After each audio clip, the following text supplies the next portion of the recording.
How y'all doing? This is Devorjae, and this is another episode of True 7. Hope y'all can hear me. And I'm going to talk about astrology today, and for people who are wanting to know the difference between sun sign and moon sign, and what these things mean, and how they play into personality, and basically the knowledge of that. So, first I'm going to talk about the sun sign, which is mostly put out into the society and world, which you will see in the newspaper. Mostly what things are firstly attributed to when you go to the library and open a zodiac book, but the more detail it gets into the other signs, and then goes into houses and then all the combinations and whatnot. But yeah, the sun sign is basically when you think of the sun sign, you have to think about how our so-called solar system runs, and it being known that the sun is the main provider of energy and all that, and the so-called middle, and we rotate around it. And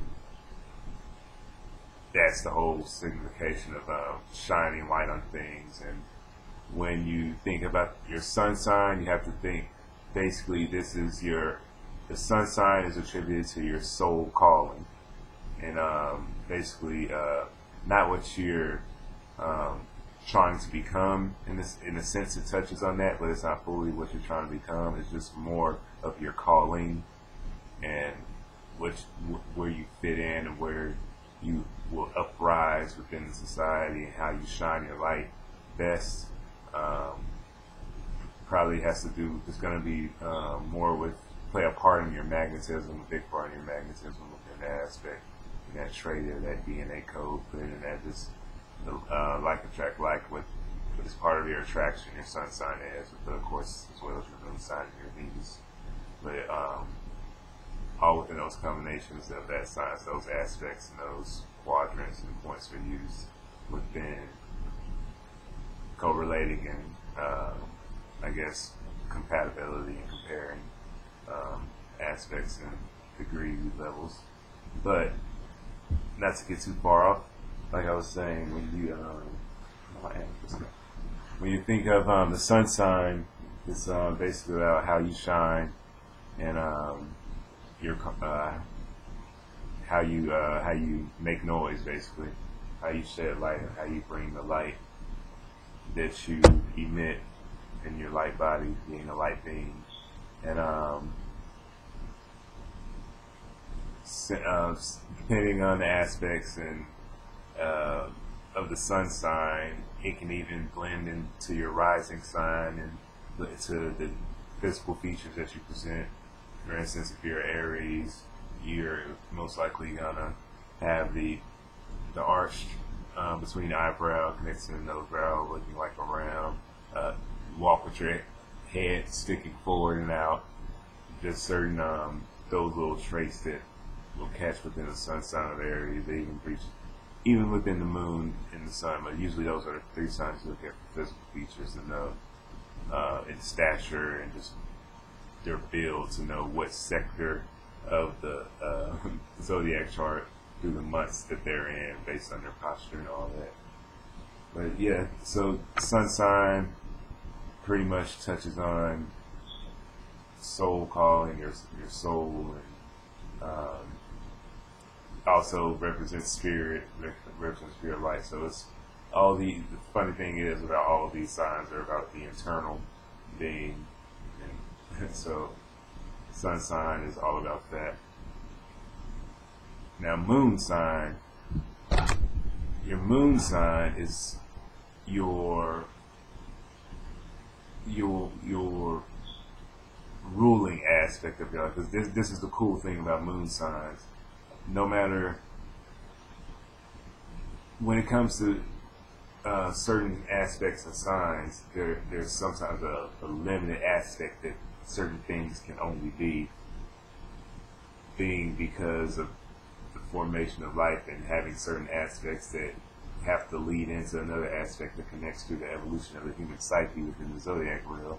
I did a video on that. There's plenty more videos that explain that, but once you understand the meanings of the signs and the personas behind them, and the development of the whole human psyche, because everybody possesses every sign, but they're just split in certain aspects, which goes with how they deal with the world and everything. So when you speaking of the moon sign, what makes this so special, as an example I'm going to give, for instance, if your sun is in Aries, your Venus and your Mercury has no choice but to either be the same sign and be in Aries, be in Pisces, or be in Taurus. And then there are some special cases depending on the year, because of how numbers work and aspects and shifts. That it was time periods where certain people have maybe a third step ahead and be out of the Mercury, be 3 steps out of it. It's just that, that one niche that so certain people just have that. But not getting too far off. But it makes the moon sign so special is that it can be any sign. It doesn't matter what aspect the sun is in or what this is. The moon is going to be very malleable, very elusive. It can be whatever you want it to be. Basically, everything like Pisces, a very etheric, water-based, but still etheric energy, psychic-based sign, and that's what the moon sign is all about: the psyche, the unconscious, the subconscious. While the sun is more the conscious, how you shine the light, where you aim your eye at to get out what you need to. But perceive everything. But the moon is basically more the darker aspect of you, but which is not a bad thing. A good thing. When we do talk, if you understand void and dark and light, the dark is basically everything what you're sitting in, and light is put into it, with it being a holographic universe, and it being light and light bouncing off everything. So, give me just a second, Pat. I'm looking.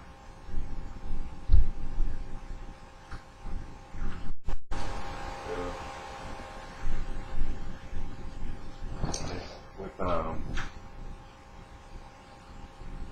light bouncing off light and all that, so basically the darkness travels faster than light and overrules. So when it comes to your moon sign, that's just who you are, what you are, and how you think subconsciously without thinking, without even trying. That's just how you're going to naturally feel for things. Again, feeling and spirituality and emotion being more of a moon aspect, more of a psychic aspect. But with it being psychic, what the moon represents, I think you can see how all that correlates. And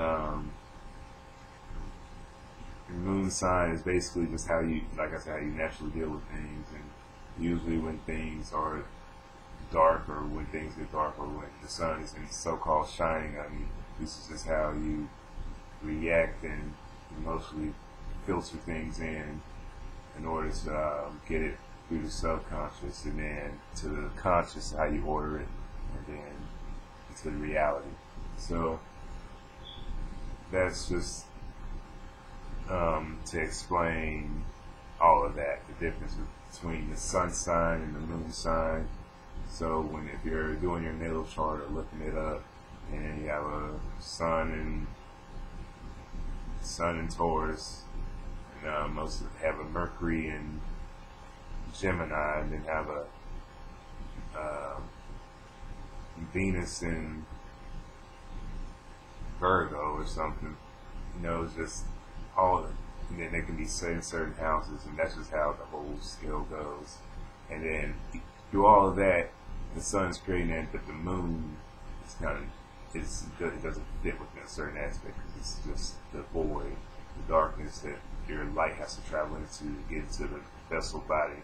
So you can work out that whole mapped out mathematical chart from how you manifest as the same things: the earth, the fire of the sun, and the water and the wind have manifested. You can create, so all that ties into one and it connects, and that's the sun and the moon, and then you on the rock looking up in between. Bye bye.